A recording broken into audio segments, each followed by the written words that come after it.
A gente tem 70 mil clientes e faz 11 anos seguidos que a gente está no Top of Minds RH, que é uma premiação que tem no Brasil de principais produtos para a RH. E no fim do ano passado a gente conseguiu entrar na lista de Gartner. Para quem não conhece, é uma empresa que analisa os melhores softwares do mundo e a gente conseguiu entrar como RH no fim do ano passado. É a primeira vez que a TOTUS entra. E a gente conseguiu entrar como destaque da América como produto de RH.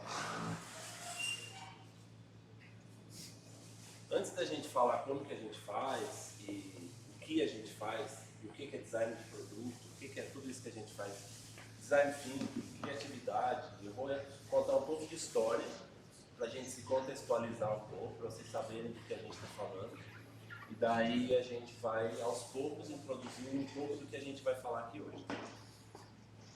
Fazem uns 20 anos surgiu esse termo UX, que é experiência do usuário. E quando ele surgiu, esse cara aqui que começou tudo isso, que é o Tom Norman, ele falava que experiência do usuário era tudo relacionado à experiência. Então, por exemplo, se a gente fosse analisar a experiência de um supermercado, desde quando a pessoa vê um outdoor, desde quando ela ouve um programa de rádio que fala do mercado, até o estacionamento, até a ordem dos produtos estão nas prateleiras, a forma de pagamento, a fila no caixa, a sacolinha que você usa, tudo isso é relacionado com experiência. Só que conforme foi desenvolvendo as coisas, eles perceberam que isso era muito genérico. Quando você principalmente analisa design de produto, você não fazia mais sentido você fazer projetos analisando toda a experiência, mas você precisava segmentar para ter especializações específicas de cada parte. Então começaram a surgir design de produto, que é o cara que olha só a parte do produto e esquece um pouco da experiência além. Por exemplo, se a gente for pensar no supermercado, design de produto, é dentro do supermercado. O estacionamento, as propagandas não entram nessa análise de experiência. Então, o UX ele é mais generalista, ele pensa na experiência como um todo. E conforme foi passando o tempo, foi percebido que precisava existir especializações nessa área de experiência. Então surgiu, igual eu falei, design de produto, surgiu o UX Writer, que é o cara que é especialista em texto, surgiu o UX Research, que é o cara que só faz pesquisa, surgiu o UI Design, que é o cara que faz interação, surgiu agora, recentemente, analista de dados para a experiência do usuário, de acessibilidade, de usabilidade, então, CX também, que analisa o contato com o cliente. Então, começaram a surgir diversas especializações porque perceberam que isso aqui era muito generalista. Sabe, olhava muito para o todo e precisou criar os pedacinhos ali para ter mais um pouco de estudo dentro daquele pedacinho. E eu queria que vocês gravassem essa imagem, que o que a gente vai fazer aqui hoje é isso aqui.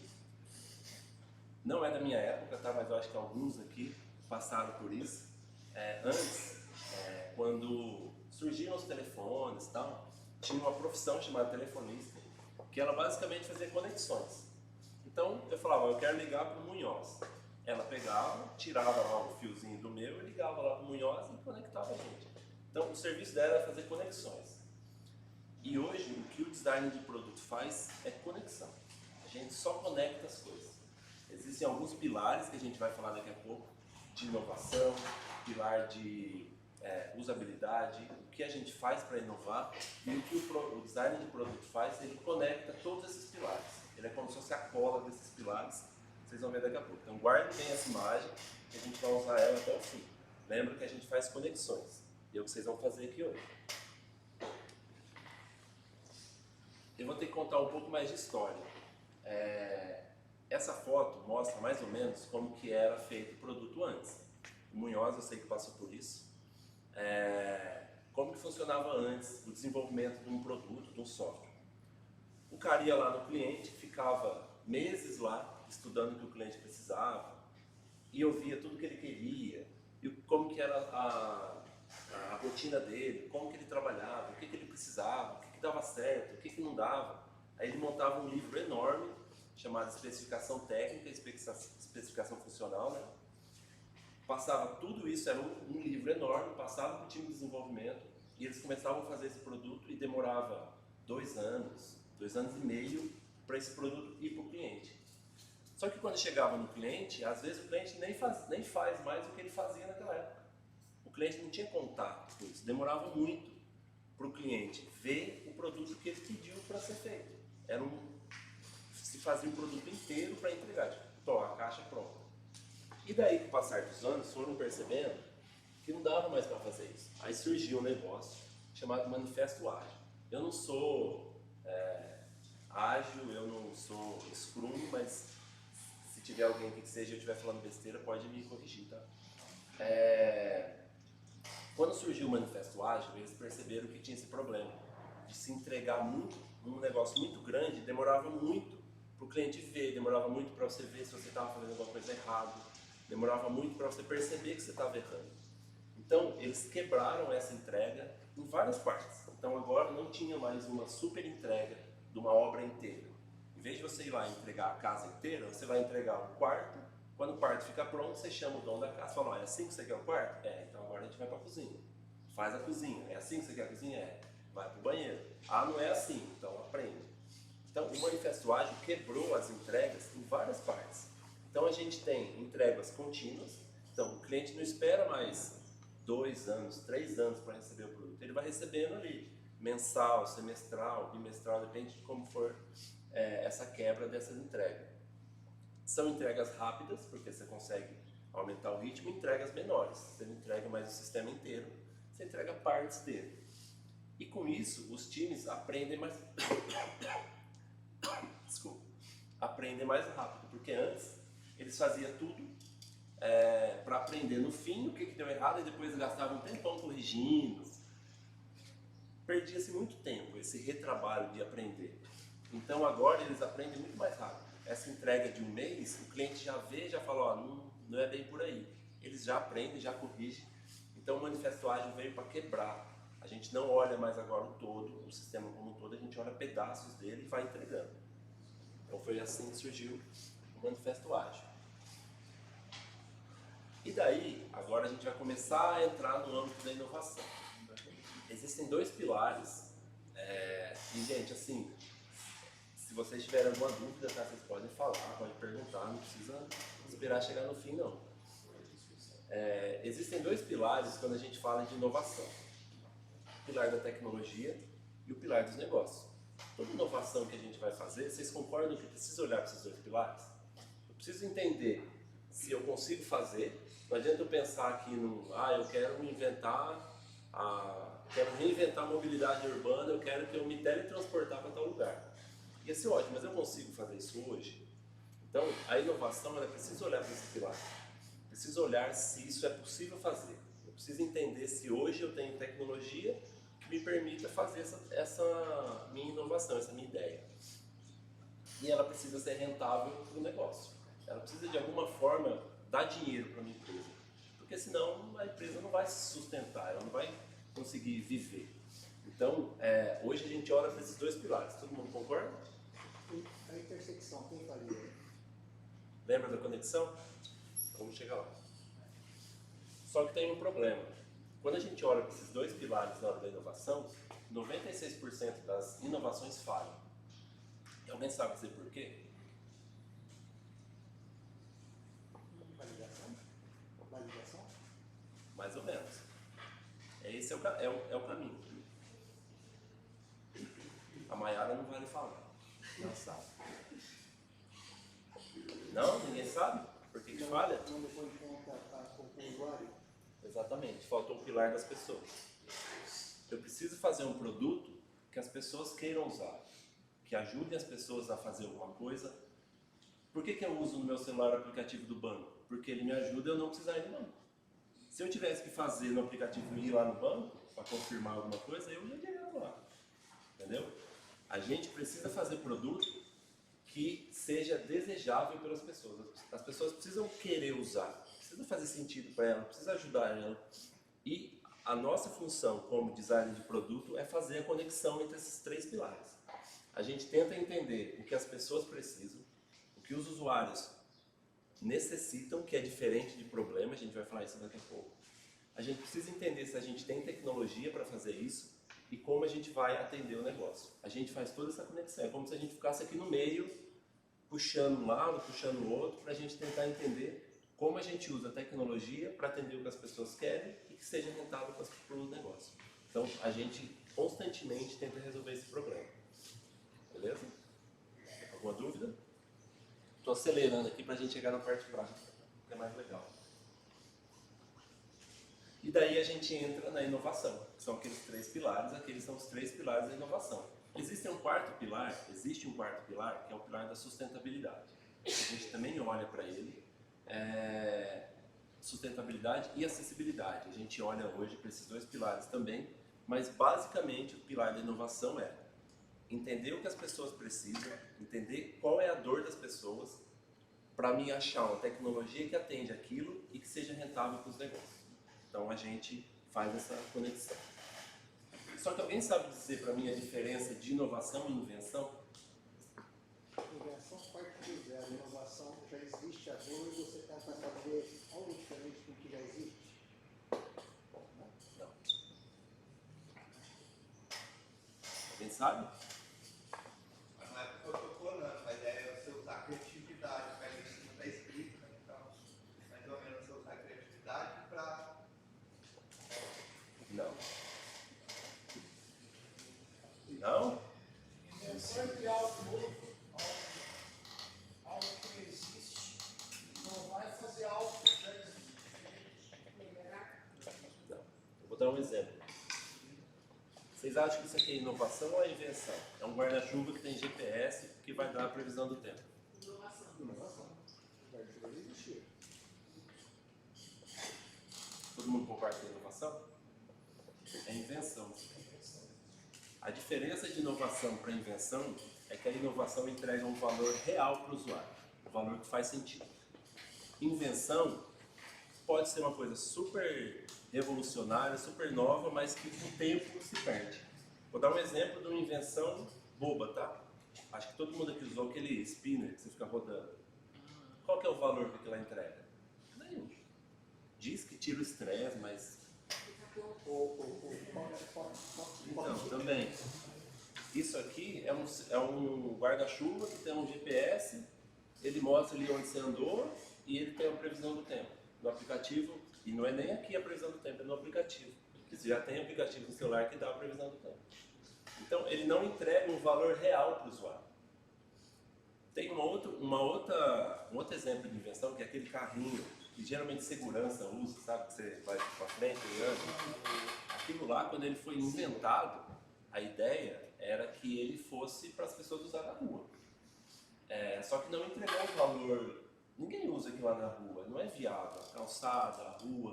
Então, hoje é usado em turismo, segurança, mas para o que ele foi feito para os usuários reais, ele não entrega valor. Então, ele é considerado uma invenção. Inovação, ela entrega um valor. O usuário consegue ver o valor que aquilo lá traz para ela e ele usa, ele quer usar aquilo lá.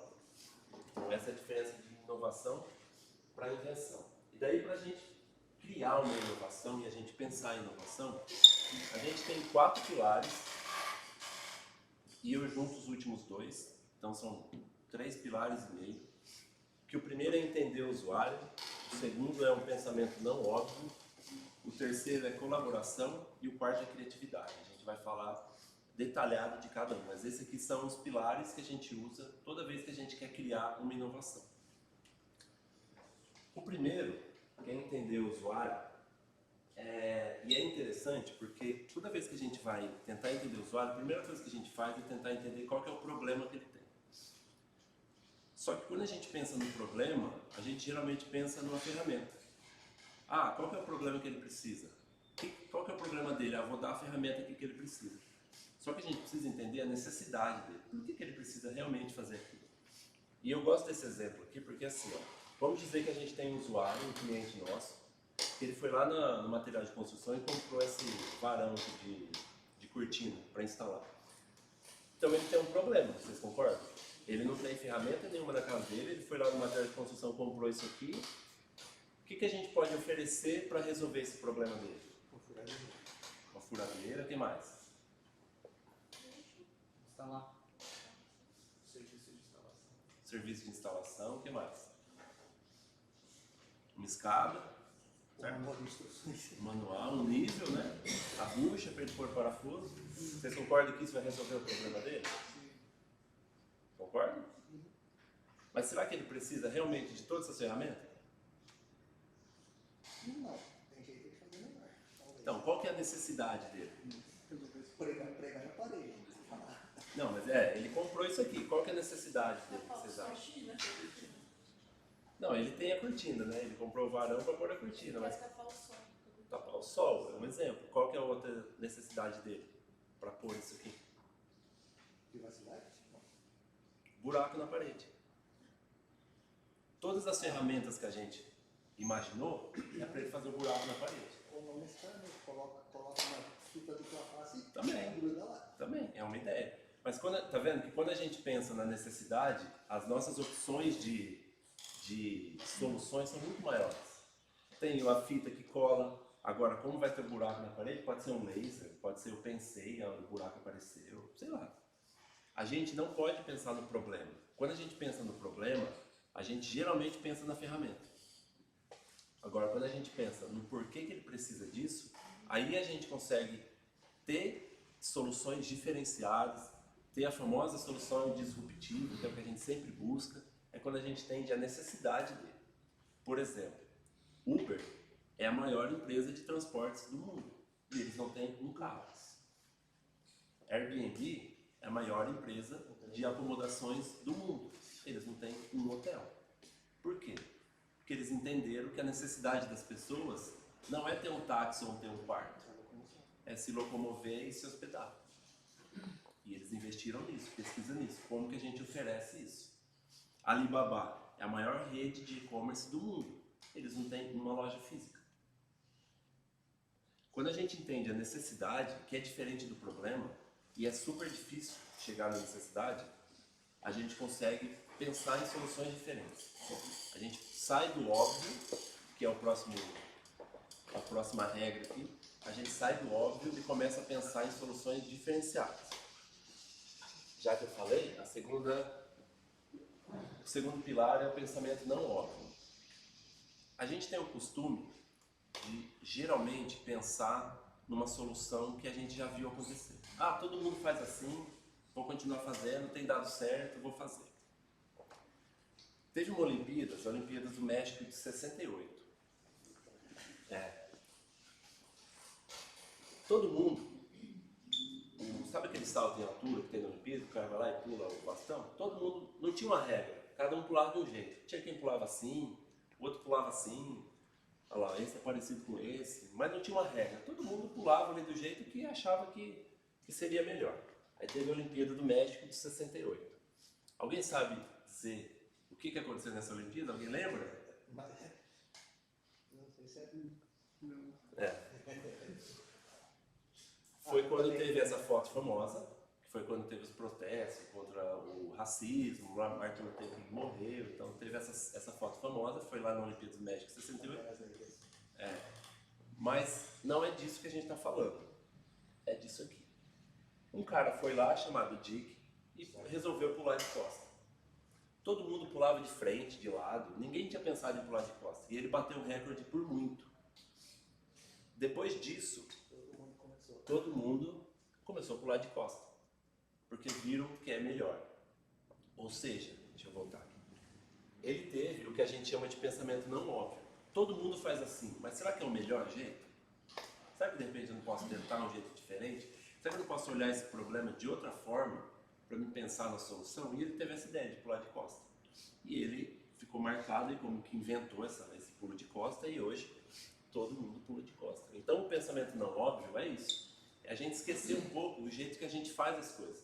Ah, como que a gente chama um táxi? Qual que é o símbolo de chamar um táxi? É a mãozinha do lado. Hoje em dia não é mais. O Uber inventou isso. É diferente. Então é você não ter o pensamento não óbvio. Você pensar, tá, beleza, todo mundo faz, tem dado certo, mas será que é a melhor solução mesmo? Será que é o melhor jeito de fazer isso? Então, o segundo pilar é o pensamento não óbvio. O terceiro, que eu juntei com o quarto, que é a colaboração e a criatividade, A gente é treinado na nossa vida para não sermos criativos. E eu vou mostrar para vocês que é verdade. Alguém sabe dizer o que é essa foto aqui? É uma sala de aula do meu tempo. Vamos dizer que isso é uma sala de aula. Vamos dizer que Dom Pedro I foi congelado lá na época dele e ele foi descongelado agora. E a gente solta ele aqui na rua. Inclusive, acho que eu já conheço. A gente solta ele aqui na rua. Ele vai achar tudo estranho. Vocês não concordam? Luz, carro, telefone, as ruas, asfalto, tudo ele vai achar diferente. Ele vai ficar perdido. Mas uma coisa ele vai saber o que é, que é a escola. A escola, o método de ensino, o método da gente ter escola, ainda é o mesmo de anos atrás. Isso aqui não muda. E eu quero que vocês guardem essa imagem também, que a gente vai com ela até o fim. Que eu vou mostrar para vocês que a gente é treinado ao longo da nossa vida para não sermos criativos. Foi feita uma pesquisa, eu não sei dizer, não lembro qual foi o instituto que fez essa pesquisa, mas que crianças de 3 a 5 anos, 98% delas são criativas. E aqui é uma foto de uma escola dessa faixa etária das crianças. Quando as crianças chegam a 10 anos, 30% delas são criativas. E se você reparar a diferença de escola, aqui é tudo colaborativo. As mesas estão assim, as crianças pintam junto, fazem as coisas junto, não tem individualidade na escola infantil até 5, 6 anos. Eles fazem tudo colaborativo, é tudo junto. Eu não sei fazer, mas meu amiguinho sabe, eu pego o lápis dele, eu pego o pincel dele, a gente faz junto, faz aquele desenho da mão, todo mundo põe a mão junto. Ali a gente ainda é colaborativo. Quando a gente começa a entrar ali nos 7 anos, 8 anos na escola, a gente começa a ser individual. Não tem mais o trabalho em grupo, não tem mais o estudar em grupo. A gente começa a estudar individual. E a gente começa a depender mais da gente mesmo. Então a nossa criatividade cai, porque a gente precisa fazer as nossas metas. Eu preciso ir bem nessa prova, então eu vou estudar. Não tem mais aquela troca, sabe? Eu sei matemática, ele sabe ciências e ela sabe biologia, a gente junta aqui, faz um trabalho junto. Não tem mais isso. Eu preciso saber tudo, depende só de mim. Então a gente é treinado ao longo da nossa vida escolar a ser menos criativo e mais individuais. E quando a gente vai para um ambiente de trabalho, quantos por cento vocês acham que os adultos são criativos quando eles trabalham assim?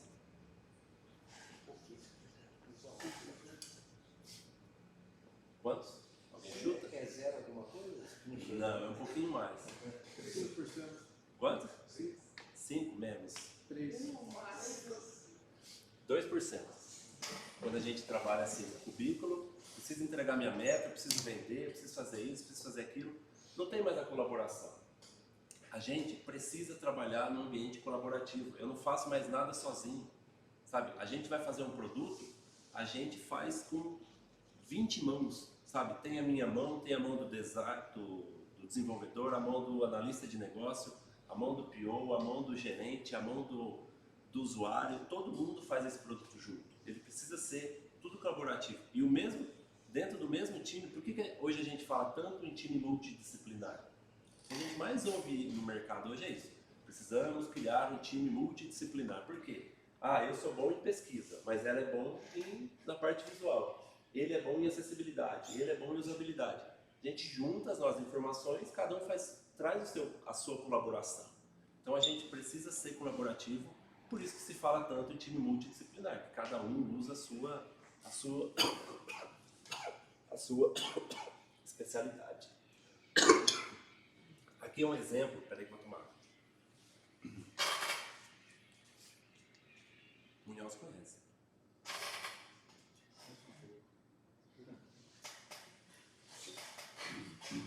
Aqui é um exemplo da sala de design lá da TOTS. Então quando a gente tem, hoje é tudo remoto, mas quando a gente tem alguma atividade, alguma coisa que a gente precisa fazer em conjunto, a gente vai para lá, que é isso aqui foi em março, mais ou menos, a gente fez essa atividade. E também tem um outro aqui que foi no ano passado, um grupo menor, mas tudo colaborativo. Ninguém faz nada sozinho. Aqui a gente tem PO, tem gerente, PO ela, tem gerente, tem usuário, tem outros designers. E a gente analisa cada um com a sua colaboração. Eu consigo colaborar de um jeito, Tem um Product Owner. PO, Product Owner, designer, tem People Lead, tem gerente, tem usuário. O que mais que tem aqui? Essa moça é arquiteta, essa aqui. Então, cada um contribui com aquilo que consegue. De repente eu falo alguma coisa, e se a gente fizesse tal coisa de tal jeito? O dev, ele não estava aqui. Mas aí o dev fala, tal coisa não dá para fazer. Tem que ser assim. E o arquiteto fala, não, vamos fazer de tal jeito então. Então todo mundo vai fazendo tudo junto. A ideia é que seja colaborativo. E daí a gente vai entrar num tema muito polêmico, que é a pessoa criativa. A gente ouve muito, e eu já falei muito, criatividade é pro cara que é artista, o cara que fez aquele V lá, ele é criativo. O cara que escreveu isso aqui, ele é criativo, que fez essa sala. Existem as pessoas criativas e as pessoas não criativas, vocês concordam? Sim. Não, todo mundo é criativo. O grande problema e o grande preconceito que a gente tem é que a palavra criatividade começa com cria. Então a gente imagina que a pessoa criativa precisa criar as coisas. É o cara que inventa, eu vou criar uma cadeira super diferente. Não, isso não é ser criativo. Tem uma palavra que combina melhor com isso, e eu vou mostrar para vocês, que é combinatividade. É melhor que criatividade. E eu vou explicar para vocês por quê. Nada vem do nada. Sabe aquela história de tudo se copia? É daqui. Ninguém inventa as coisas do nada. Eu vou inventar aqui um super computador. Não existe isso. A gente se baseia em experiências que a gente tem ao longo da vida. Eu vou contar como que uma máquina funciona e a gente vai trazer para como se fosse um ser humano depois. Como que a máquina funciona? Eu dou os inputs para ela, entro lá com os dados, treino ela faz os insights, processa dentro dela e ela me dá uma saída, uma resposta. O ChatGPT é isso. Foram dados muitos inputs para ele faz os insights generativos, eles geram as coisas e dão um output. A máquina, qualquer máquina, ela basicamente funciona assim. Um controle remoto, eu aperto, ele processa com o botão que eu apertei e ele manda o sinal para a televisão. Qualquer aparelho, qualquer máquina, ela funciona desse jeito. Esse ciclo vai acontecer. Se a gente tirar essa máquina daqui, imaginar que é uma pessoa. Vocês concordam que os inputs que a gente tem são as experiências e as coisas que a gente viu ao longo da vida? Quanto mais inputs eu dou para minha máquina, quanto mais eu treino o ChatGPT, maior é a capacidade dele de me ajudar. Então, quanto mais inputs eu tenho, mais insights eu consigo produzir. E quantos mais insights eu consigo produzir, mais saídas eu tenho. Isso é ser criativo. E a grande vantagem do ser humano é que esse output vira um input, que eu aprendo com isso. Vou dar um exemplo prático para vocês. Se eu pedir para vocês pintar um desenho para mim, e eu der um lápis preto, quantas cores vocês conseguem pintar esse desenho? Preto, branco e cinza. Se eu passar o preto devagarzinho. Aí, então eu dei um insight, 3 cores. Se eu der um lápis verde também, aí você já pode pintar o preto, branco, cinza, o verde claro e o verde escuro. Aumentou a capacidade da gente fazer insights.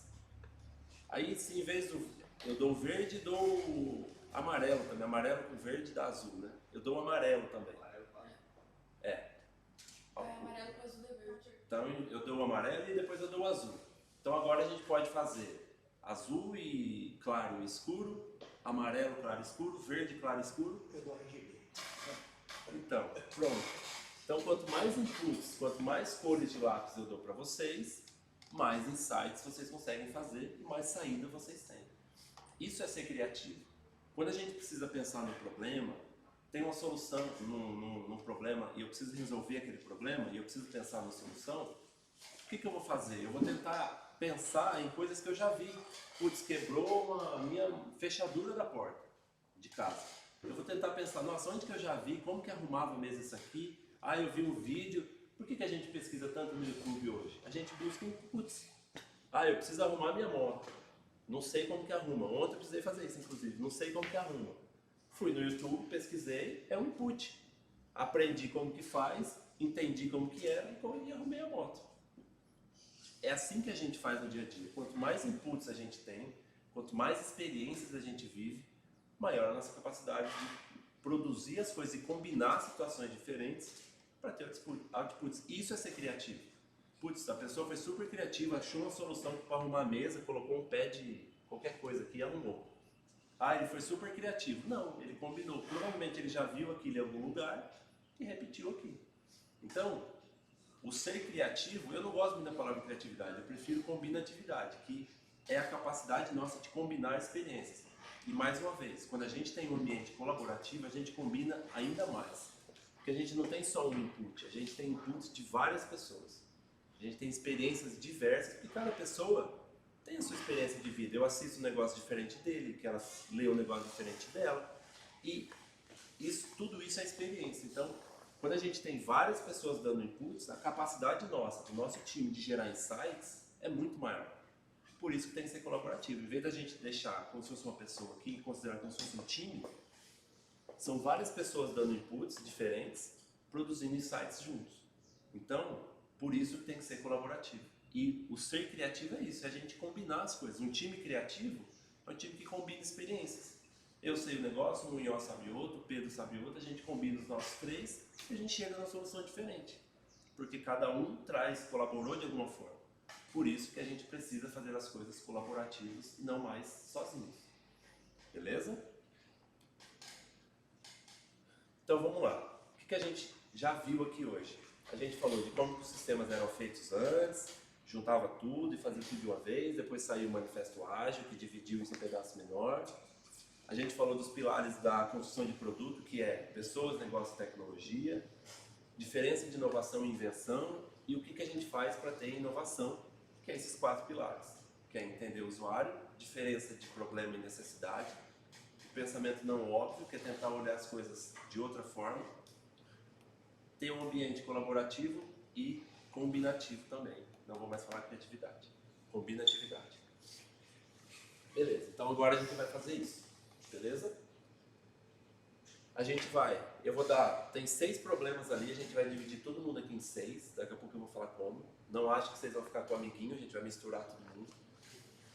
A gente vai pensar numa solução para esse problema, a gente vai criar um protótipo e a gente vai apresentar esse protótipo e colher feedback, beleza? Tá, peraí. Então vamos dividir primeiro todo mundo em 6. Eu vou falar o número, vocês gravem o número de vocês, depois eu vou falar onde cada pessoa vai sentar, beleza? 1, 2, 3, 4, 5, 6, 7, não. 1, 2, 3, 4, 5, 6, 1, 2, 3, 4, 5, 6, 1, 2, 3, 4, 5, 6, 1, 2, 3. Guardaram o número, né? Então, ó, 1 senta aqui, 2 senta aqui, 3, 4, 5, 6. Como criar a comunidade virtual ou plataforma de network que conecte empreendedores, mentores, investidores e profissionais da área, permitindo a troca de conhecimento e oportunidades de negócio. São problemas complexos. Como desenvolver um aplicativo que conecte empresas e estudantes a mentores especializados, possibilitando compartilhamento de conhecimento e orientações para impulsionar o crescimento dos negócios. Como criar uma plataforma online para gerenciar o uso compartilhado dos espaços do Fomenta Vale, permitindo o agendamento eficiente das estações de trabalho, salas de reunião e áreas comuns, visando a eficiência e a redução de desperdício. Como promover a participação e o engajamento dos membros do Fomenta Vale em eventos e palestras, utilizando tecnologia interativa como aplicativos móveis, realidade virtual ou gamificação.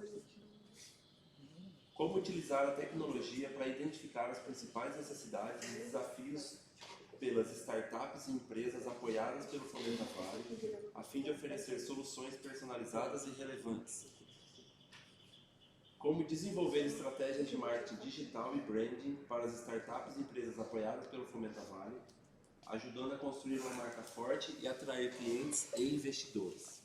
Não são problemas simples, são problemas complexos e a gente vai resolver esse problema. Então deixa eu só distribuir aqui os problemas. Grupo 1, grupo 2, 3, 4.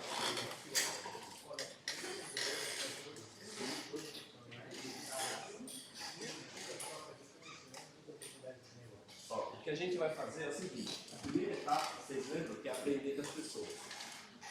Então, essa é a fase que a gente vai tentar colher o máximo de informação possível. Por isso que eu ia precisar dar um número.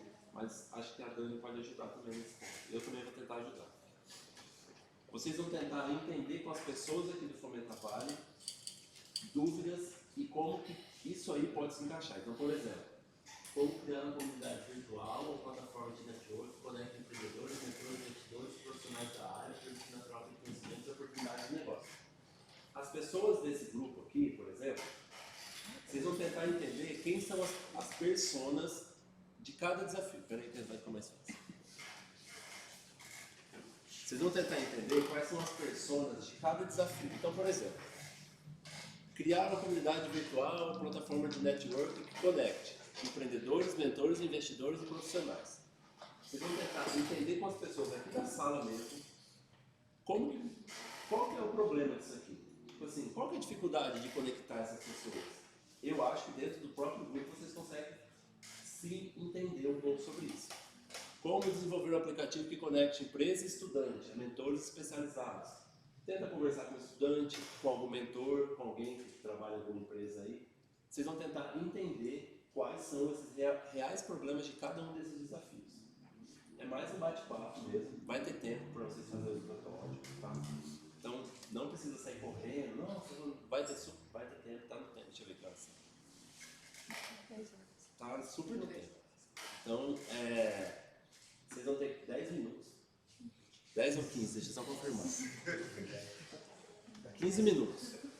Para vocês tentarem entender esse problema. Então, vocês vão discutir com vocês o que é esse problema, o que realmente as pessoas que estão passando por isso precisam. Se vocês não tiverem alguém no grupo que consegue colaborar, pode me procurar, eu tento ajudar. A Dani também pode tentar ajudar. Se o Munhoz aparecer, ele também pode tentar ajudar. E as pessoas que trabalham com o Fomenta também podem tentar ajudar.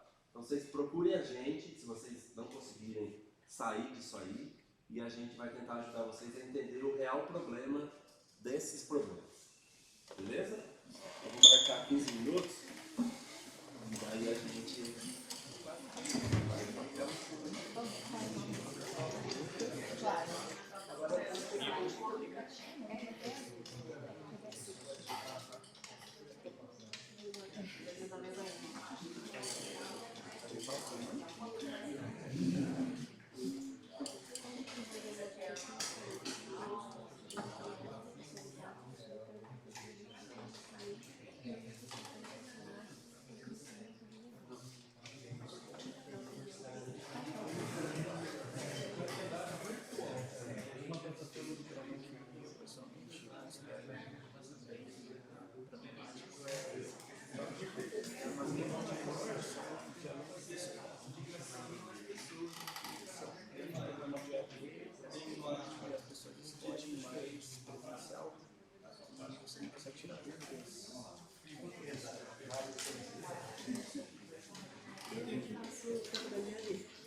Na onde eu faço problemas, tem uma tutoria que você consegue facilmente entrar em contato com o professor, ele é como se fosse um WhatsApp, assim, ele aparece mensagem, e é bem...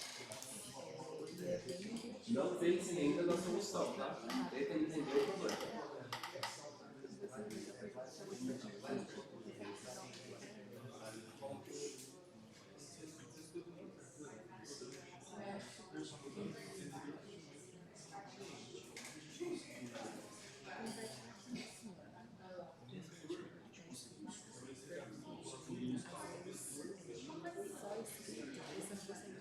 Mesmo com aulas, você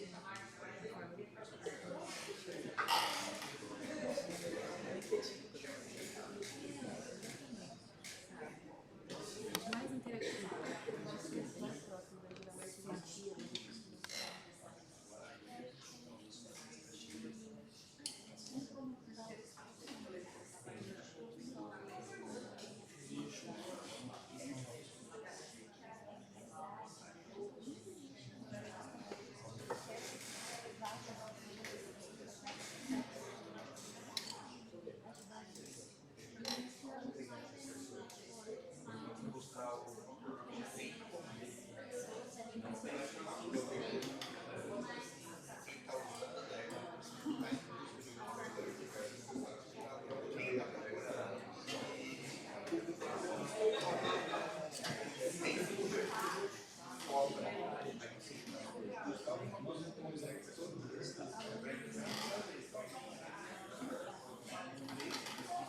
Ele é do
Mas a nossa experiência na FEMA para fazer EAD era um programa bem que o professor começava a dar aula, só que ninguém 3 ou 4 conversava e realmente fechava só na minha aula.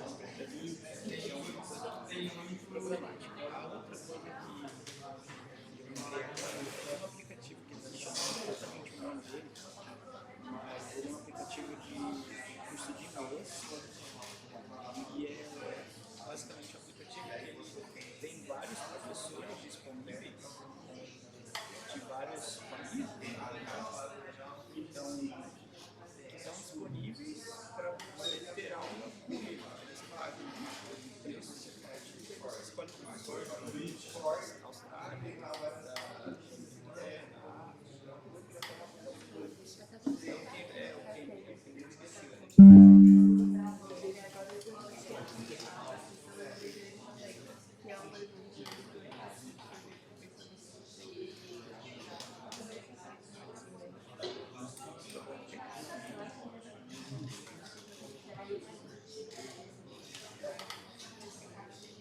só que daí a gente chega no problema que eles só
contato com os funcionários, muitas vezes. Mas mesmo assim, os funcionários que estão nesse aplicativo, eles conseguem ver os problemas que estão ocorrendo, escrever, e a chefia também. O pessoal de vários campos da empresa consegue se comunicar. E isso ajuda a empresa a corrigir problemas antes de eles ocorrem. Por exemplo, numa montadora, é muito perigoso. Eles mexem com metais intensos. Então, se alguma coisa dá problema, eles é muito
Vamos então, gente, seguir?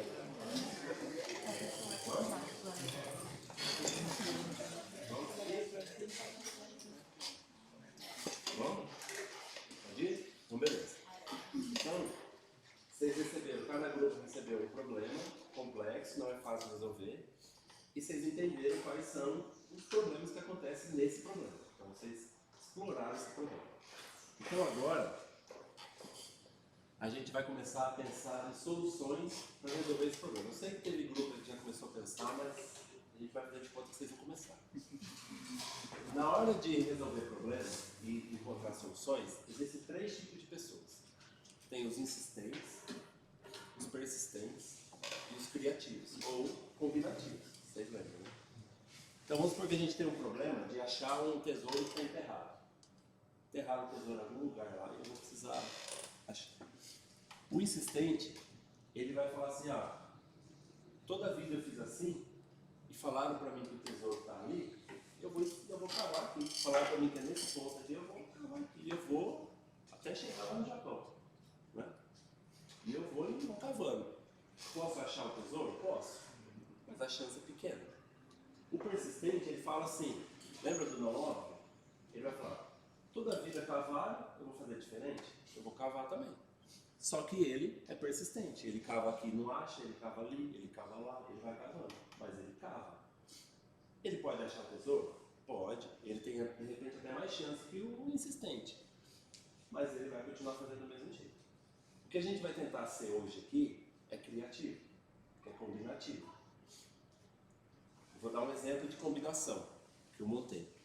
Eu tinha visto uma matéria uma vez, que tinha uns ratos gigantes lá em Camboja, que eles procuravam bomba enterrada, por causa da época da guerra. Eles fugiam. Eu vou pegar o DNA do rato, vou misturar com o DNA da minhoca e vou soltar esses ratos minhoca aqui para eles procurarem o tesouro para mim. Isso é ser combinativo. Eu consigo fazer isso? Não, mas é uma ideia que eu tive. E aí, a gente vai... Espera aí que eu já volto aqui. Ter esse tipo de pensamento, divergente e convergente. Quando a gente quer pensar em coisas diferentes, igual o rato misturado com minhoca, lógico que eu não vou conseguir, hoje, com a tecnologia que eu tenho, misturar um rato com minhoca. Só que eu tive um pensamento divergente, eu elimino as barreiras. Eu deixo de parar de pensar nos problemas, nas limitações técnicas. E daí existe uma ferramenta muito importante que a gente faz na hora de pensar em soluções, que não vai dar tempo da gente fazer, mas eu quis trazer só para vocês conhecerem, que é a jornada do usuário. Quando a gente conhece a persona e a gente traça a jornada dele, a gente consegue mapear quais são as barreiras que ele tem em cada etapa da jornada. Quando a gente quer ter um pensamento divergente, a gente elimina as barreiras. É como se a gente pensasse na jornada do cara sem barreira. Tudo é possível. Eu consigo misturar um rato com um minhoca. Na minha cabeça eu consigo e eles vão achar o tesouro para mim. E é esse tipo de pensamento que a gente vai ter agora. Esqueçam dos problemas. Ah, mas, putz, eu não consigo me teletransportar. Não tem problema, a gente vai ver isso depois. Agora é hora da gente ter ideia. E quando a gente vai ter ideia, a gente não pode ter essas limitações. Porque de repente a gente tem uma ideia muito boa que pode ser um caminho. E a gente vai traçar metas para a gente chegar lá naquele caminho. Então, a ideia, por exemplo, quando a gente faz um workshop de ideação, por exemplo, ele dura 2 horas. Geralmente, de um problema, a gente tira 200 ideias. E depois a gente vai lapidando elas. Mas por quê? A gente foca no pensamento divergente. Esqueçam as barreiras. Tal coisa não dá, não existe. Aqui pode. Agora, nesse momento, tudo é possível aqui. Vale tudo. Beleza? Então, agora, a gente vai ter uma etapa que eu dei o nome de Brainstorm Experiências.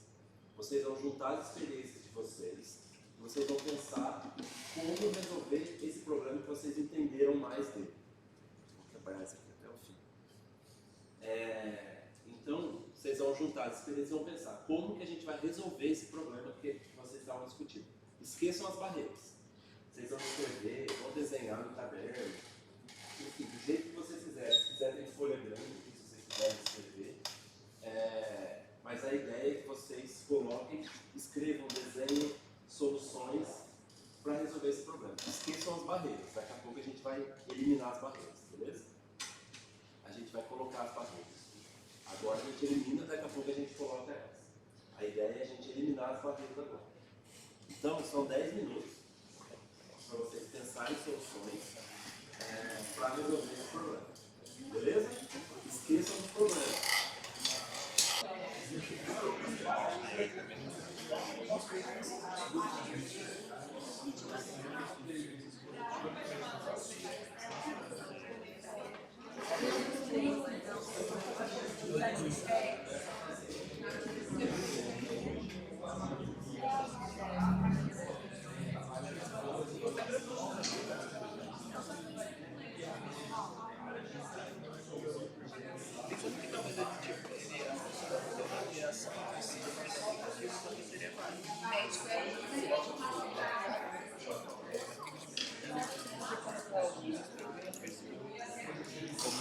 Mais pessoais, às vezes você aplicação do cara vai lá, nossa, é um cara que pode ser que eu consiga nisso, não vai melhor.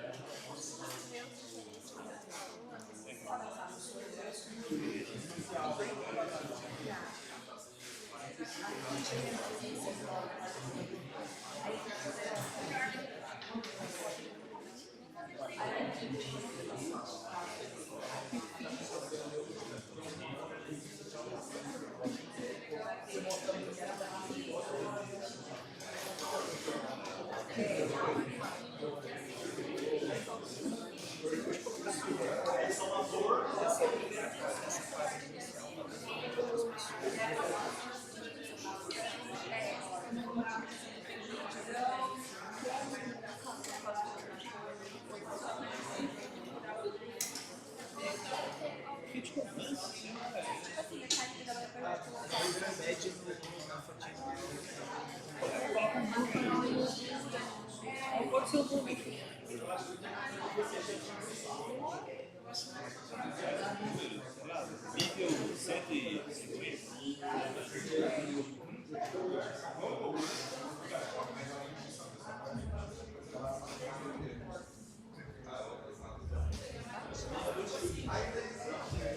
Nível 150.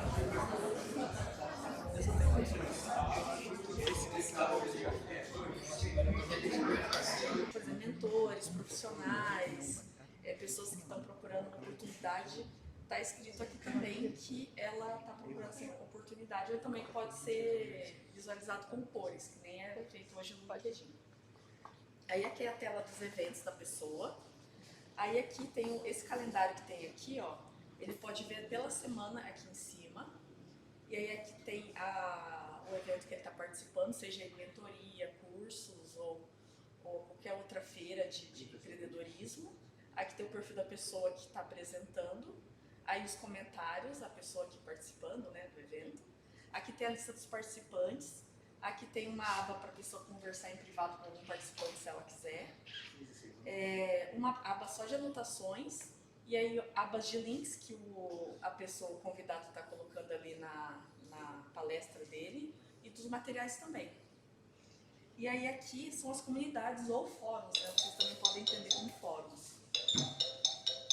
Aqui tem uma... Opa, já deu. Gente, agora 2 minutos para vocês criticarem. Pode falar. Não deu tempo. Passa rápido, sejam mais rápidos que eu. Ninguém? Pode ser. Pode. O desafio, o problema. É só aplicativo? É um site, talvez, né? É É o site aplicativo. É portátil para todas as telas. Quem que todas as coloca os telas. eventos? Quem que publica os eventos? O cara deve ter um moderador, né? A aplicação do evento em si tem um moderador. Criou-se uma palestra, alguma coisa nesse sentido, e tenta segregar pessoas de interesses próximos. Né? Mas o evento acontece aí ou acontece presencial? Uma plataforma que é virtual, uma comunidade virtual. Tem que ser só aí. Se É. for fazer um evento aqui, por exemplo, não dá. Dá para transmitir. Dá para ser transmitido, mas aí as interações são feitas aí através da plataforma. E fica salvo? Fica. Por quanto tempo? Um mês. Um mês? Talvez, né? Seria interessante os usuários terem alguma coisa para tipo, certificado, a pessoa fez o curso e ela ganha um certificado no local, para guardar os certificados dela no próprio site. Badges, né? As badges. Tem sim. Como é que vocês vão concorrer com parte disso que já existe lá dentro do Qual que é o LinkedIn? nosso diferencial? É.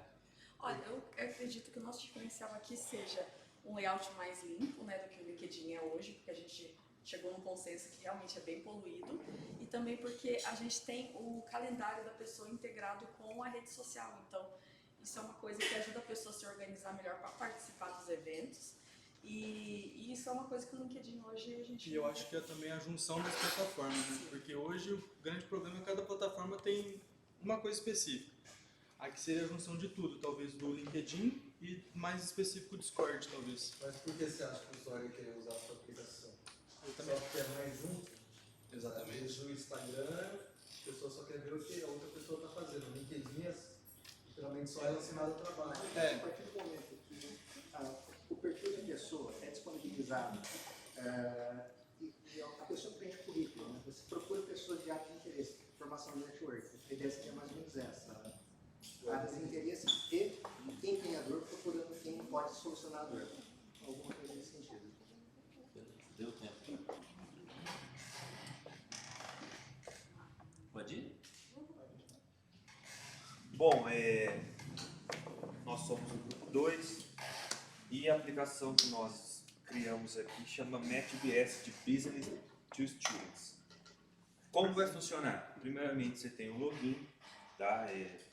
Muito básico, cria aqui. Tem todo um cadastro, você vai precisar do nome, e-mail, telefone, ano, a categoria, se você está estudando ou se você quer ensinar, tá? E buscar um raio. Ou seja, se aqui eu estou em Assis e eu quero buscar um raio até Maringá, de professores, empresas, enfim, né, da criação que a gente vai ter, tá? Bom, fora isso, a próxima parte para quem vai lecionar, quem vai, né, contribuir com isso, seria um teste de nível, né, para conferir aí se está de fato com o que você colocou lá no seu perfil, ou seja, eu sei de inglês nível C2, eu sou fluente, vou ensinar? Vou ensinar. Passou no teste? Ok, continua, tá? Você vai ter essas conexões para você puxar, eles vão puxar pelos seus contatos, seu telefone, pelo LinkedIn, pelo Instagram e pelo Facebook. Consegue levantar? Bom, esse aqui seria mais ou menos, depois de toda a parte cadastral, um menu, tá? Com um feed do que as pessoas fazem, enfim, da maneira que hoje é qualquer rede social, tá? Isso aqui tem um ranking, para que quando você for conversar com alguém, tirar alguma dúvida, a pessoa esteja no mesmo ranking que você. Então, ou seja, se eu tenho, sei lá, nível 120 em fluência em espanhol, vou conversar com alguém que tem uma fluência parecida, para tirar dúvidas, ou até mesmo consultar, ou até ensinar, tá? E aqui para fazer uma pesquisa, tá? Existe um botão que a gente criou aqui que chama o Me Ache, ou seja, se eu quero ser achado pelas pessoas, tá? De fato, ele é como um sensor, tá? Como se fosse um Bluetooth, como se fosse, enfim, via Wi-Fi mesmo. Eu ligo, então eu estou aqui em tal e tal. Eu encontrei uma pessoa que está com unha cis e nós temos os mesmos interesses. Vamos se encontrar? Vamos. Vamos fazer? Vamos. Ok. Bom, temos aqui também a questão de ser online ou presencial. Temos também o fórum, tá? A parte...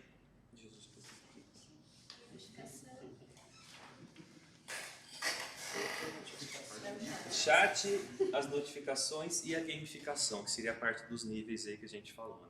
E as Vai oportunidades. tornar mais útil para o usuário. 2 minutos agora para vocês. Alguém lembra do que é O desafio deles?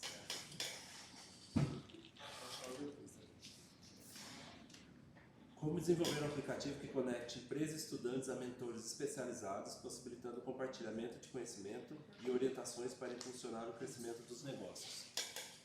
Eu tenho um problema. Essa questão de só achar pessoas do meu nível, de repente eu quero tirar dúvida com quem é nível maior.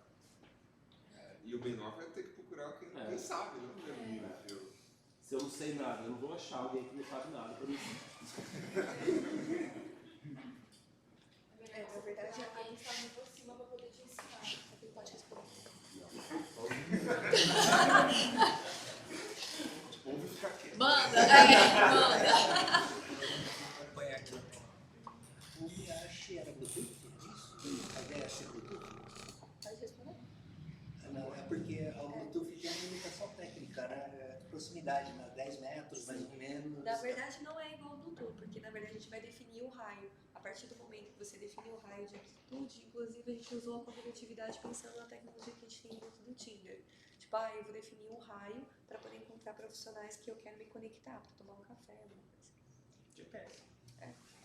Aí teve um item que eu fiquei um pouco de dúvida, como é que vocês vão garantir a segurança disso, né? Hoje em dia, a Tinder se aproveita de recorrer assim, às vezes, para se conectar para outros níveis. Me acho que eu te roubar.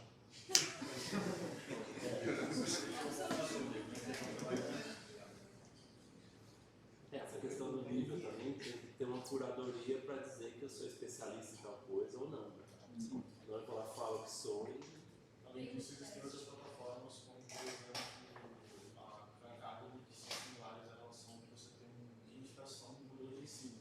Mas parece que a gamificação ela serve para você nivelar. Como foi apontado, o nivelamento é para você tirar as pessoas do mesmo nível. Então a gamificação não faz sentido.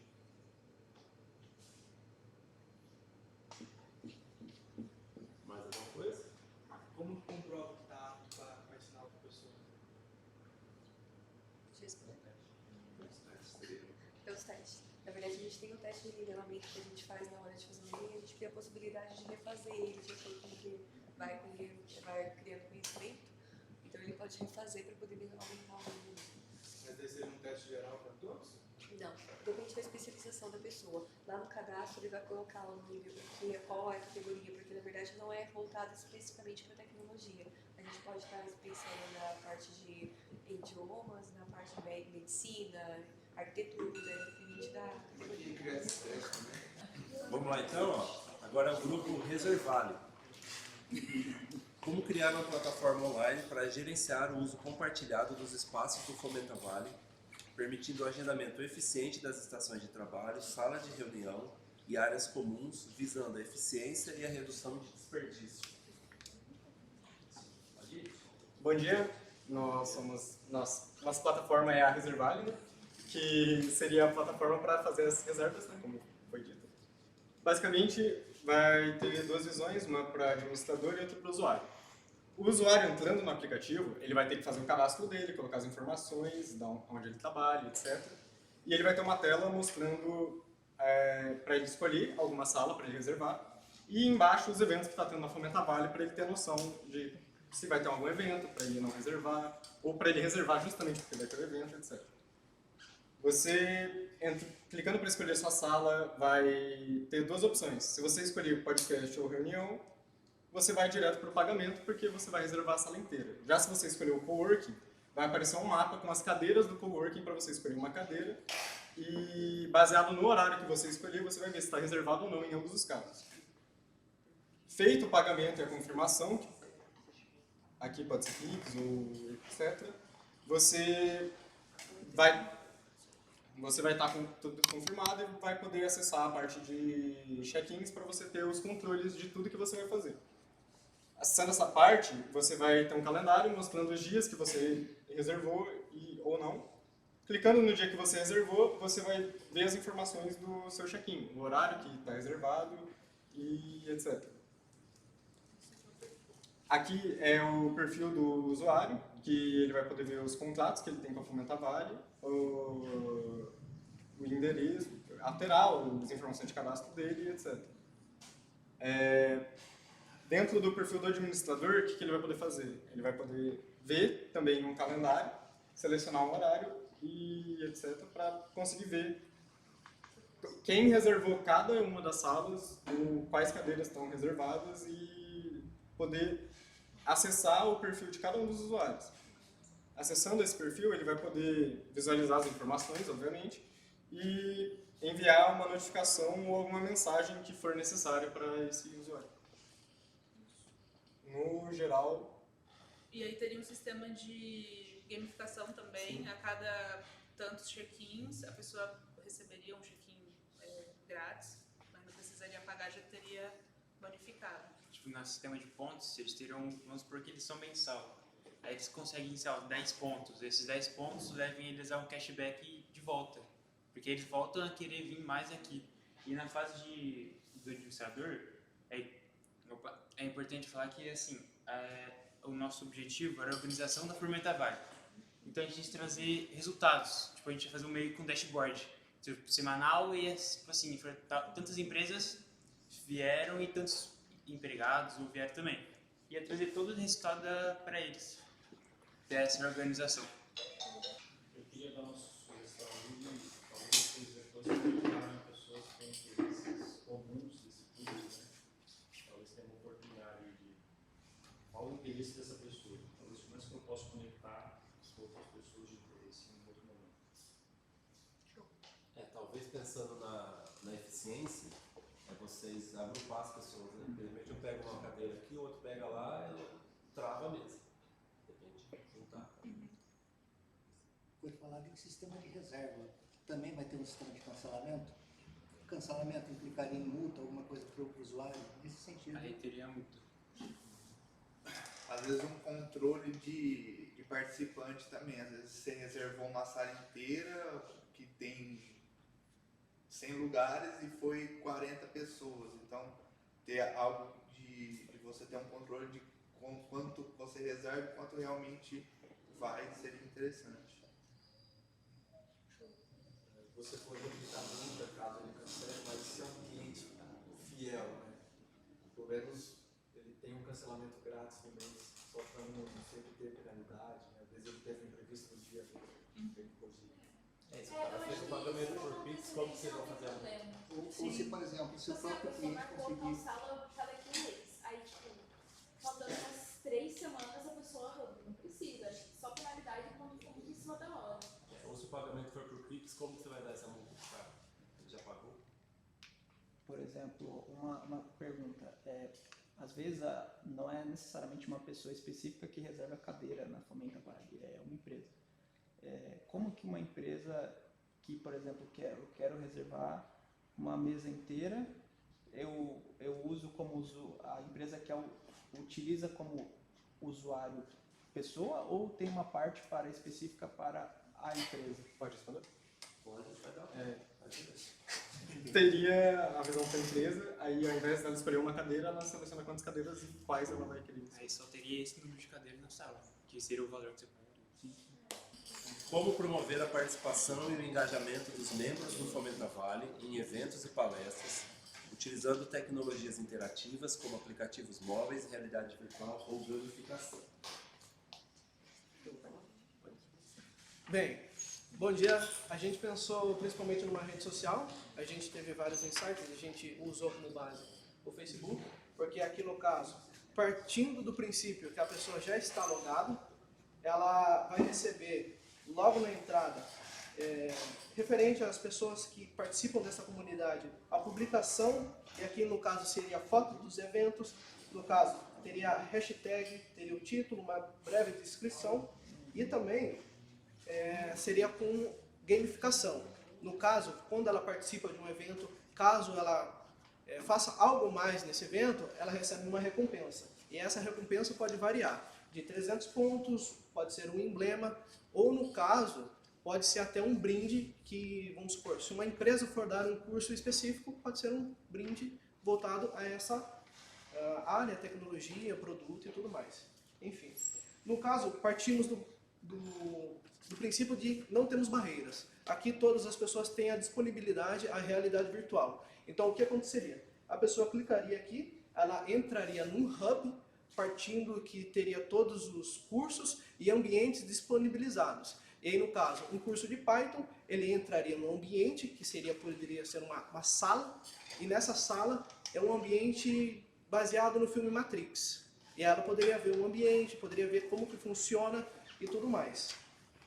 Aqui, no caso, seria em contatos, seriam as pessoas, poderiam ser empresas que estão aqui participando, que têm a relação com a Fomenta Vale.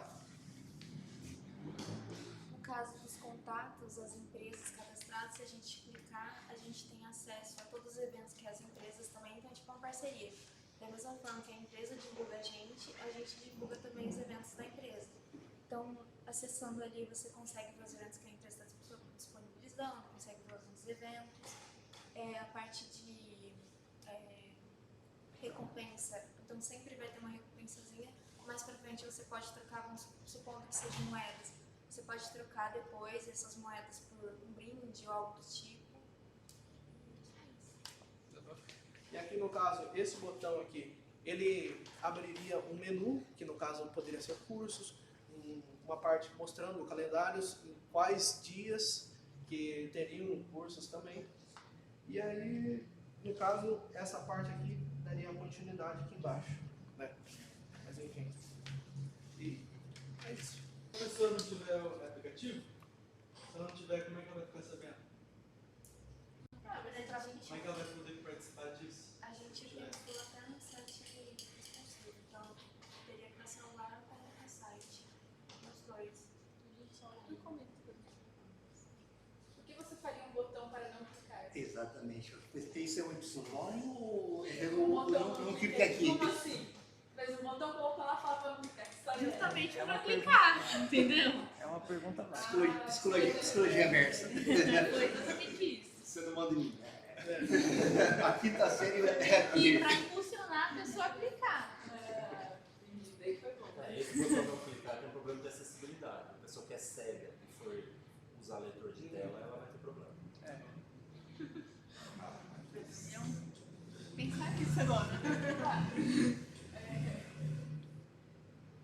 Você ganharia pontos se você assistisse aos cursos online, tipo assim, curso no YouTube. Teve um curso, a pessoa não conseguiu ir, tem um curso no YouTube.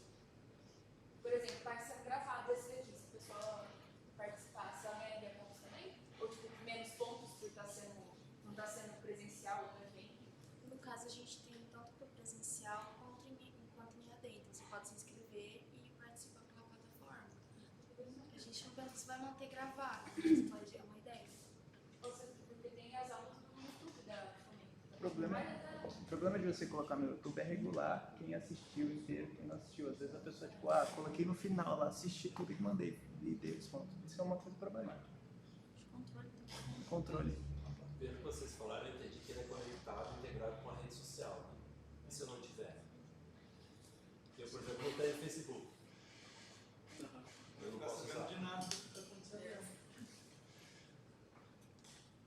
Vocês falaram que pode ser presencial, mas do limite de pessoas. Tem limite? Não tem limite. Daí que a gente faz um evento, 5 mil pessoas querem vir aqui.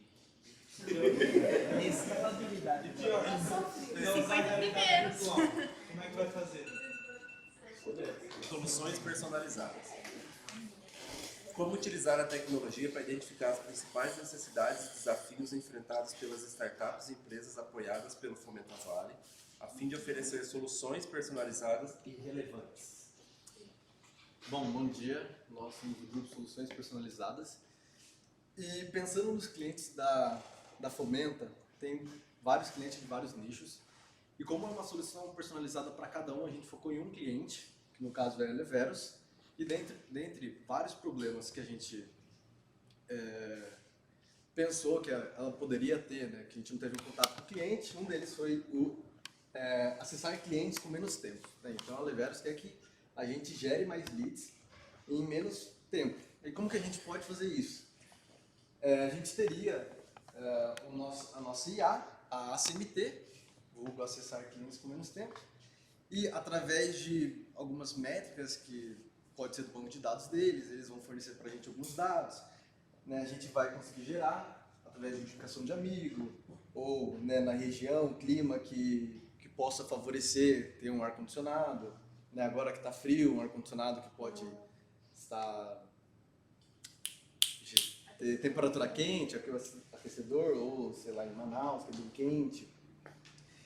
Então a gente geraria através de ads, né, no Google Ads, ou no Facebook, no Meta, no Instagram, propagandas, né, por exemplo, com coisas atrativas para as pessoas, leilão da Eleveros, né, o clima vai esquentar, lances acima de, sei lá, R$50, nossa, R$50 é um preço bom, né, a pessoa começa a dar lance, começa a gerar mais pessoas, que é o nosso propósito, né, é acessar clientes por muito tempo. Ou a pessoa só vai entrar só para ver o que vai, né, como é que está acontecendo. E através disso, né, a gente pode entregar para a Eleveros informações, né, de métricas, exato, métricas personalizadas para ela e tal. E aplica isso em cada cliente, né, da Fomenta, dependendo Depende do problema que a gente quer resolver. Exatamente. No caso, então, a base inicial seria o famoso tráfego pago, muito utilizado, né? Dentro disso, uma base de conhecimento de dados da pessoa, para a gente poder saber, por exemplo, temperatura vai esquentar, eu vou lançar ali eu sei que vai esquentar, vou lançar um leilão já com esse tema, infinitos criativos ali dentro da estratégia da campanha, para gerar esses leads. Depois que a gente consegue que a pessoa clique no anúncio efetivamente, a gente consegue direcionar ela para o nosso e-commerce ou para uma métrica personalizada, configurada por Pixel, para saber até que etapa do site ela entrou, para poder fazer uma campanha de remarketing, entender ali quais são os déficits das campanhas, para tentar otimizar isso daí e reverter as possibilidades. Eu vou deixar a minha campanha que eu já uso hoje, as minhas campanhas, os meus displays, as formas como eu uso para fazer o marketing da Eleveros, para migrar para a plataforma de vocês. Ela é personalizada. Eu acho que se a Eleveros procurou a gente, alguma coisa deve ter para achar. Por que eu vou procurar vocês? Eu vou só responder assim. A gente elencou vários problemas que a Eleveros nos trouxe. Nós entrevistamos eles nos trouxeram isso. E a gente pensou nessa estrutura para atender a esse problema delas. Então, estou entendendo que seu cliente te leva, então, um problema e você traz a solução. Lembra no início que a gente falou que nós temos vários clientes aqui na Vale? Então, desses clientes a gente entrevistou, identificou problemas e fomos nesses problemas. Qual que é a diferença de vocês para o eBay?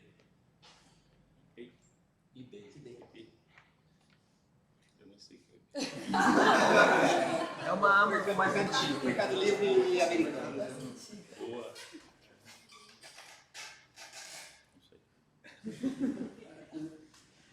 Qual é a diferença de vocês para o Salesforce? Porque eu poderia muito bem contratar o Salesforce e entender melhor como são, tipo, pegar as ferramentas dele para entender os meus clientes e gerar, passar para o meu marketing para ele gerar o marketing para mim.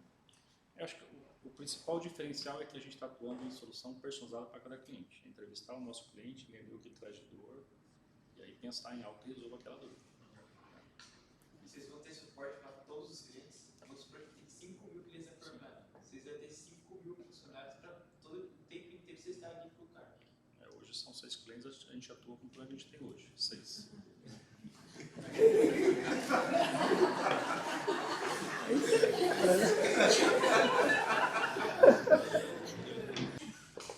Como desenvolver estratégias de marketing digital e brand para as startups e empresas apoiadas pelo Fomenta Vale, ajudando a construir uma marca forte e atrair clientes e investidores.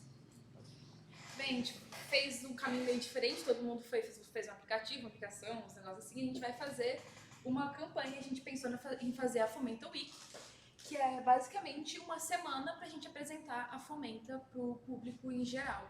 A gente faria a divulgação principalmente para empresas e depois em faculdades e escolas, para a gente pegar as duas áreas que a gente precisa. Primeiro, para fortalecer a marca, com conhecimento da população, porque o objetivo da empresa é você conectar, dar conhecimento, conectar e expandir. Aqui a gente foca no pessoal de faculdade, escolas, para a gente poder chamar eles para dar conhecimento. E isso a gente conecta pessoas e pode expandir. E nas empresas para a gente chamar os investidores e clientes em geral.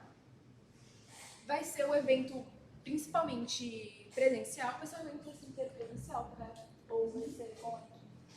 Vai ser inteiramente presencial. O objetivo é fortalecer a marca da Fomenta Vale, conectar pessoas, o projeto da região. A gente teria o primeiro dia seria tipo assim, mostrar a Fomenta Vale, mostrar os projetos que tem e... Calma lá. Mostrar os projetos que tem e o que vai se ocorrer no resto da semana, o que vai suceder no resto da semana. E na semana a gente vai falar sobre várias áreas, não só a área de tecnologia e programação, vai falar a área de comunicação também e várias partes em geral. E tanto para empresas e as pessoas conhecerem, o que mais? Vai ter o pré-evento, que é uma inscrição. A pessoa não necessariamente precisa se inscrever para participar, mas seria interessante a gente estar lá na porta e falar assim, pô, se inscreve aí pra gente saber o perfil das pessoas que estão participando. E o pós-evento, o feedback, que vai ser tipo, o que você achou do evento, como melhorar e como fazer melhores disso pro próximo ano. Formas de a gente chamar, sugestões. Feedback sempre é muito importante. Vai ser divulgado pelas redes sociais. Para ir uma pessoa presencial, vai uma pessoa presencial, principalmente nas empresas que já tem ligação. Vai uma pessoa presencial apresentar. Vai pessoa presencial em escolas e na faculdade, porque o presencial ajuda muito as pessoas achei interessante, do que só ver um post. Post também é importante, mas presencial é alguém físico lá te explicando. E também tem o Jornal de Assis, que não é a maior parte do público, mas existem muitas pessoas que leem o jornal, a gente divulga lá e beleza. Tudo isso conectado também à estratégia digital. A campanha conectada nas redes sociais, com banner em site, a inscrição a intenção de inscrição ou interesse realizado através do site da Fomenta Vale e também estratégias de tráfego pago para que a gente consiga atingir as pessoas que são interessadas no projeto. Vou dar uma sugestão, né, para vocês comentarem empresas, em tudo que as empresas fazem também de rede social, da nossa região, para conectar algo em relação a isso. Aí vai fortalecer. Deixa eu te falar, foi mal, bem relógio de Deus. Muita coisa pra lembrar. Mais alguma sugestão? Eu acho, na minha opinião, um desperdício você fazer só presencial uma vez, nem falaram a cada quanto tempo, vocês falaram que é uma semana. Não, vai ser uma semana, tipo assim, a cada um ano a gente faz uma semana. É uma semana durante 54 semanas, você poderia fazer alguns eventos que fosse online e atrair mais. Não necessariamente uma vez por mês, mas poderia ser, sei lá, trimestral, ou seja, e um deles de fato seja presencial. Isso atrairia muito mais público. Intercalando.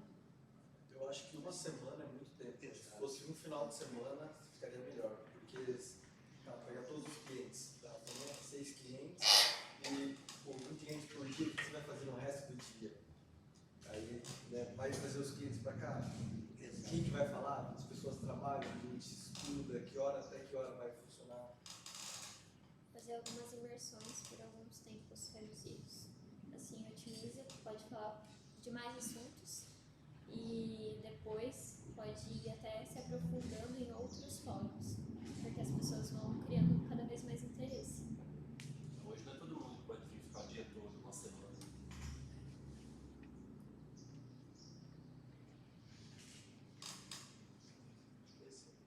Mais alguma coisa? Bom, gente, o que a gente fez hoje, todo mundo acho que já ouviu falar de Design Thinking, já ouviu falar do duplo diamante, do diamond, tem várias definições. Mas o que a gente fez hoje foi um pouco disso aqui. Lógico que num pedaço muito enxuto, tudo correndo, mas a ideia é essa mesmo. Mas o que a gente fez foi isso aqui, que a gente entende o problema, a gente analisa o problema, a gente faz uma ideação para ter ideias, a gente prototipa, valida e entrega. Basicamente, o nosso dia a dia, o meu dia a dia é isso, é ficar fazendo isso constantemente. Lógico que agora a gente separou, tem uma pessoa para cada pedaço desse, mas o que a gente faz é isso aqui. E é assim que a gente cria os nossos produtos, é assim que a gente melhora os nossos produtos, é assim que a gente entende quais são os problemas que a gente precisa atuar. Eu tenho uma dúvida. Isso tudo, na primeira rajada, digamos assim, acontece em quanto tempo? Depende do tamanho. Eu já fiz entrega de tudo, que demorou, quanto tempo, Munhoz? Uns 20 dias, e eu já fiz de 1 ano. Então depende. Primeira entrega em 1 ano. Então depende do tamanho do desafio que você está. Por exemplo, se a gente pegar uma solução inteira, ela vai demorar 7 meses, todo esse processo. A retroalimentação existe? Seria Na, para na verdade, o que a gente faz, a gente quebra o projeto inteiro em várias partes. Por exemplo, na semana, fora a semana que vem, na outra, a gente vai começar uma demanda que a gente quebrou em 11 partes. Então, esse processo é repetido 11 vezes. Entendeu? Então, a entrega, ela vai ser 20 dias, mas se você pegar o todo, às vezes dá 7 meses, 8 meses. Depende do volume, do tamanho daquilo. Quanto a gente conseguiu quebrar ele. Nesse caso, a primeira entrega seria com 20 dias. 20 dias, mas num pedacinho. Por exemplo, é uma rotina que é uma tela com 11 abas. A gente quebrou cada aba uma entrega, então a gente vai fazer todo esse processo para cada aba daquela página. Existe muita refação no processo. Como assim? Quando você entrega, o cliente sempre volta com novas. A gente trabalha para não ter retrabalho. O que a gente faz, inclusive é uma coisa nova, a gente está colocando como se fosse em cada tracinho desse uma validação com o cliente. A gente entende o problema e vê se é isso mesmo. A gente analisa o problema e vê se é isso mesmo. A gente cria ideia e vê se é isso mesmo. A gente prototipa e vê se é isso mesmo e a gente valida com ele. Na verdade, em todas essas etapas o cliente está junto. Entendeu? A pessoa que participou da imersão do problema, ela não participa das outras. Sempre são pessoas diferentes. Mas a gente sempre... Lembra aquela ideia do multidisciplinar? Cada quadradinho desse aqui está todo mundo envolvido. Dentro daquela mesa tem inclusive clientes. Eles criam, eles geram ideias junto com a gente. A gente sempre tem retrabalho. É impossível não ter. É uma briga diária nossa. Mas a gente tenta trabalhar ao máximo para mitigar isso aí. Por isso que a gente colocou validações e tal. Na etapa de validação, para vocês terem uma ideia, a gente cria o protótipo e a gente tem 3 rodadas de validação. A gente valida primeiro com o time técnico, ou seja, a gente chama o time de tecnologia, os arquitetos, os engenheiros e os devs, para eles falarem se isso é possível fazer. Então eles vão olhar e vão falar, dá. Ou vocês falam, ó, não dá, esse botão está muito pesado, precisa quebrar essa rotina em 2 e tal. A gente quebra e refaz. Passou pelo time técnico, a gente valida com o time de negócio. Então a gente chama o time de negócio e fala, ó, pensando no negócio, na estratégia da empresa, na estratégia do produto, faz sentido isso aqui? Eles vão olhar e vão falar, ah, não, tal coisa tem que mudar, tem que pôr isso, tá faltando isso. E a gente arruma aquilo ali. Depois que a gente valida com o usuário. Porque a gente quer apresentar para o usuário um protótipo que a gente consegue fazer e que é alinhado com o negócio. Lembra dos pilares? Então a gente tenta entender bem os 2 pilares para ver se está atendendo, para depois validar com os usuários. E depois que valida com o usuário, volta com eles também. O time técnico e o time de negócio, para fazer os ajustes. Geralmente uma rodada de validação a gente valida com até 9 pessoas individuais. E dessas rodadas a gente sai com, por exemplo, de uma tela, sei lá, uns 100 pontos de melhoria. Então a gente tem que voltar com o time para entender quais daqueles pontos fazem sentido, quais não fazem, qual que é ligado com o negócio. Então a gente, essa etapa aqui, ó, é a que fica mais rodando, prototipação e teste. A hora que está ok, a gente entrega. Beleza? Beleza. E daí a gente pergunta, eu quis trazer isso aqui porque assim, muita gente pergunta, nossa, mas precisa fazer tudo isso, sabe? Será que faz sentido? Vai trazer valor para o negócio? Precisa fazer, nossa, demorar tanto tempo assim para fazer? Foi feita uma pesquisa que diz que as primeiras empresas do mundo que chegaram em valor de trilhões de reais, de dólares, são empresas que são centradas no usuário. Ou seja, todas as decisões delas é voltada para o usuário. Hoje, lá onde eu trabalho, a gente ainda não é. Eu falo que a gente é centrado em dados. Então a gente tem softwares que dão métricas para a gente ajudar nos protótipos que a gente precisa fazer. O próximo passo é a gente ser centrado no usuário, ou seja, entender com o usuário os problemas que ele tem e essas necessidades dele, priorizar o nosso backlog. Hoje a gente prioriza muito mais voltado em dados do que em usuários, mas é um caminho que a gente vai percorrer.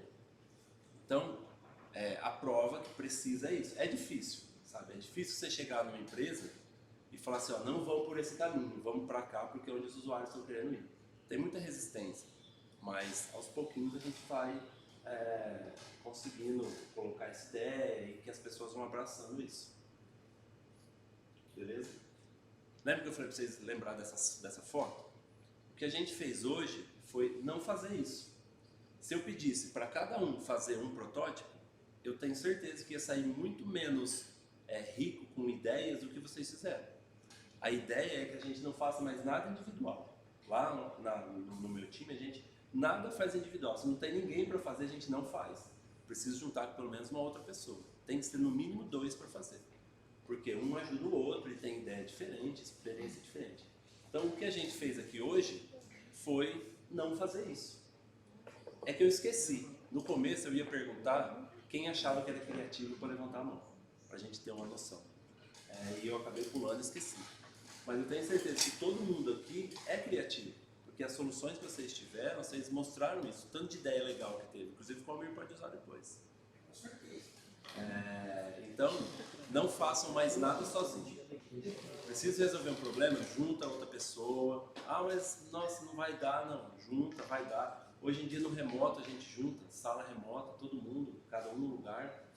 Eu tenho gente do meu time que mora no México e a pessoa tá junto, faz as atividades juntas.